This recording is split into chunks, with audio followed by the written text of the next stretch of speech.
Yo, what is good, my anime people? What is good, yo?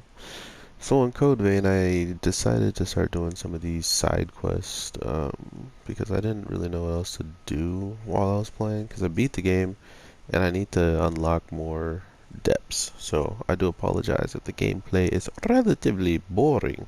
Boring!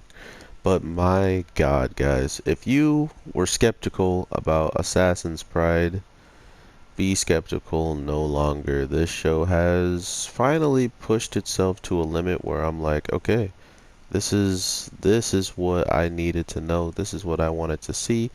And not only did I want to see, I wanted to understand what types of consequences are coming throughout this whole entire show and why uh, our main character, this guy who's an assassin for a woman or a girl he's supposed to have assassinated, why does he see so much potential and have so much hope in her? And also, I think I was pretty much right when it came down to my speculation on this class and maybe her making it something more than it's ever been, or her actually tapping into this paladin potential while still keeping the samurai fighting, not only just fighting style, but maybe keeping some of the techniques. Who knows at this point? Like, she's definitely uh, a crazier wild card than our main character is, and he is a ridiculous wild card. Excuse me. So, with this guy with the bandage, all the bandages, he pulls out what he called his trump card. And what he didn't know is our character, who is the assassin, is his own trump card, right? Like, he is and forever will be probably his own trump card that needs no help. So, by saying that, he is fighting against not only the bandage guy, he fights against the trump card, which is pretty much these creatures that they started to talk about throughout this week's episode, and giving them kind of the reputation of anything that should be able to beat human. Like, it's just beyond human. It's much, much stronger. So these things that are beyond humans are I don't know how to pronounce the name that they were saying, but the whole point of them being called that is the crazy part of finding out, oh, this overall puts into motion that they are title they give them the title of these whatever they're called, but they're just a title to lump them all together. And when it comes down to the beast that was created, the AKA trump card, he was a chimera that they called him. But there's a lot of different ways chimeras have looked over the years. So at this point, it was probably more of a namesake than anything. So I'm not sure on that.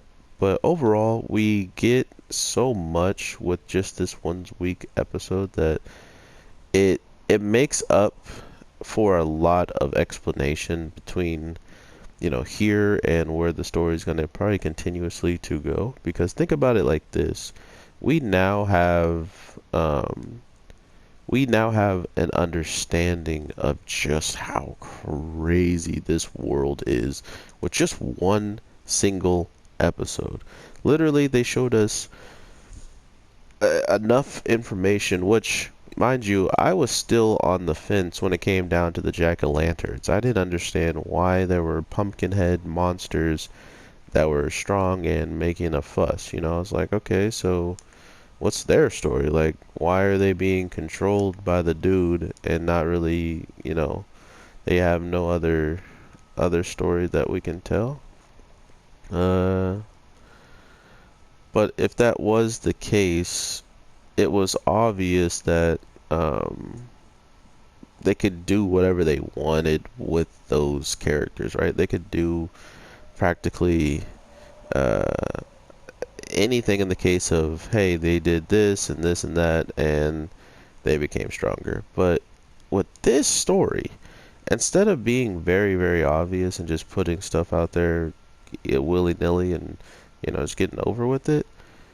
They go and show us everything that we need to know about these rankings of these monsters that they pretty much have been given. Not only just like what the ranking is, but who is one of the most strongest, if not the strongest, out of all of them being a vampire, and that being our main character, the teacher. So for the girl who wants to be with him forever, she may just get that wish, seeing how vampires usually are immortal when it comes down just to lifespan. Like sometimes they just don't have to worry about time being their downfall. Like that's the last thing they have to worry about. So that might be in there, but he is still half human, so maybe his life is just longer than other humans, so that could also be a thing. But she also wants to be with a person that could be like 500 years old, so roll in your Meliodas and Elizabeth memes, why don't you? But overall, I really am invested in this show now that we have some weird take on what's actually, plausible and what's actually going on at times. We're looking at a show that not only has these amazing looking body powers, that engulfs them and stuff like that, but then you look at it from another perspective of how much stuff has been already kind of transpiring without the girl being involved.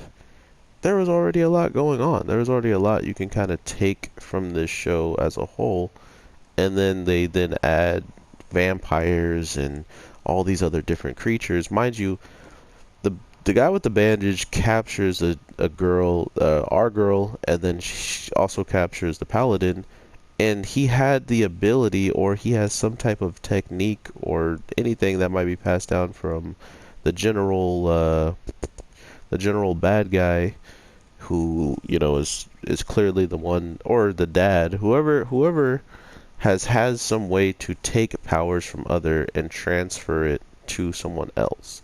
That is something they pretty much were casually talking about, and not only were they casually talking about, they also, our assassin clearly knew a great deal about it as well. Like, oh, you were trying to, do this and that to my lady? Well, do it again, and I'll bop you. But I don't even need to tell you that because you sense that there's the chance of her becoming a paladin on her own in there. Like, he felt her potential. So that's the type of stuff that gets me like actually happy and excited to know we're gonna probably be getting a ridiculous amount of just shows in general. Like, we're gonna get so many different things that could pop off at this point in time that it should be pretty fire.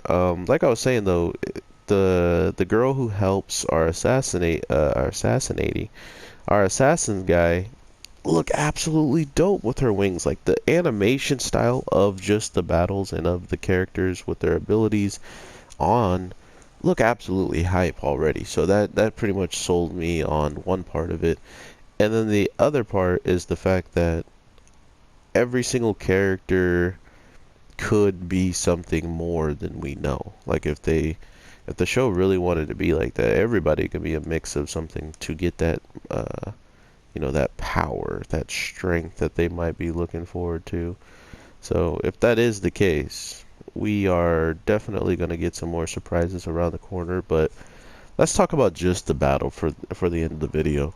This man goes in against the bandage guy, holding his own perfectly fine. Not only perfectly fine, because I was noticing the power engulfed around his body and stuff like that. I never noticed that he may have already done this, but he uses his sheath as like a dual, like it's a dual wield style. So once he had attacked with one sword, he then does like a rush in with both his sword and sheath, and literally catches him in a position where he had to hard guard. And since he's hard guarding, he can't react after the guard.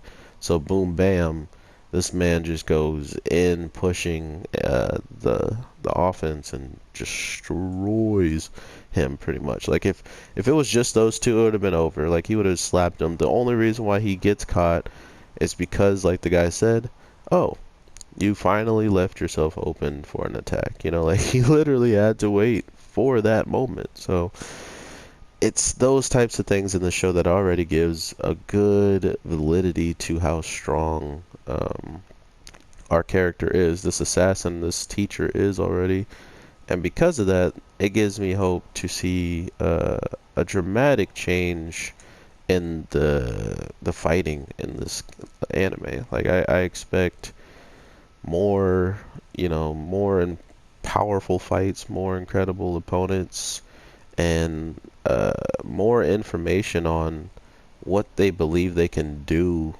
with this girl. Because as of right now, they're talking as if she's not that strong, and because she's not that strong, they could always just make her stronger by, giving her someone else's power, someone else's angel ability, they call it. So they're not really going as, oh, this is just a ability that's really cool.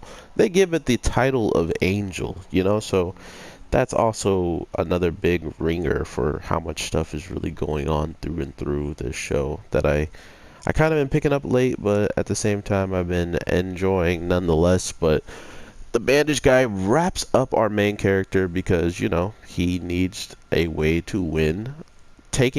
Anytime he wraps his bandages around you, he can make it so you can't use your power. So what does our main character do? Slices off his own arm quicker than Corey Kenshin tells you to slice that like button. And after doing such, just kind of just like, oh, well, that's a relief, like now for the crazy stuff. Like now I need to power up and somehow still take this, this monster out that's been causing him all of this trouble, right? So he then, by cutting off his arm that had the bandages on it, he can still use his abilities. So instead of just using his ability, he breaks his limits. He goes beyond his limits of a human. And we learned that whatever his blades are conjured out of, like when he throws his blades or cuts with his blades, I don't know if they're fire, electric, have any type of element, but we now know that he has ice element once he actually goes into this vampire transformation, because once he pushes his limits and pushes all of his mana into this chimera's face and absolutely destroys it, his hair goes white. His arm that's severed is now regenerating after he picks it up and puts it back to his severed arm. And he just casually walks up on the man who has to experience all this and witness that he's a vampire to pretty much just listen to what he says and to understand he is nothing if not just a tiny little obstacle in this way.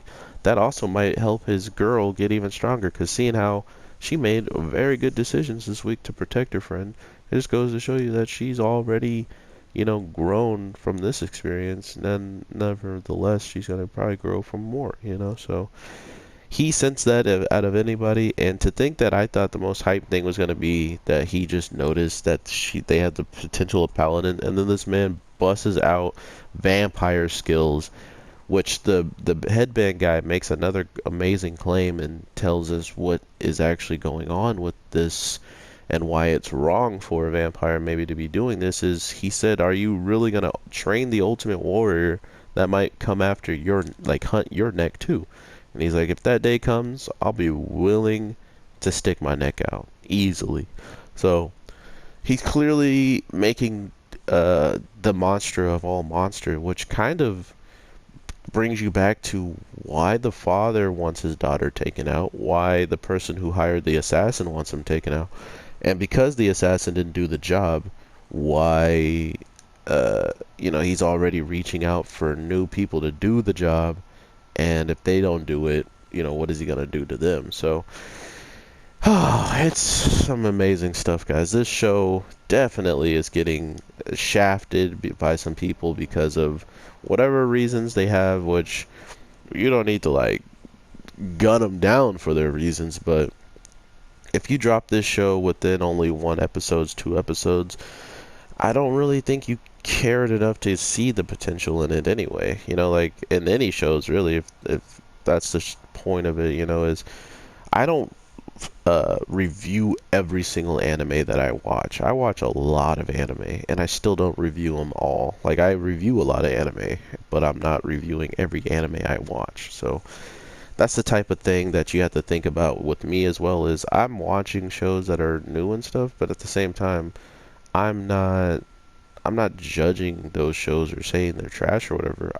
I'm not as passionate as I am about certain shows that I am with this one, and because of that, I can show you that passion. I can show you my hype. I can show you all this, but in other shows, I just can't because it might not be for me. It might be a good show, but it's just not something I'm passionate about. So I do hope you guys are enjoying your day, night, evening, whatever the case may be. I'll probably be dropping 4 videos today, so I hope you guys are looking forward to that. I will be dropping No Gun Life next, so I hope you all have an amazing day, night, evening, whatever the case may be. I am your boy, the Anime G, and I will definitely talk to you in the next one. So with that, peace.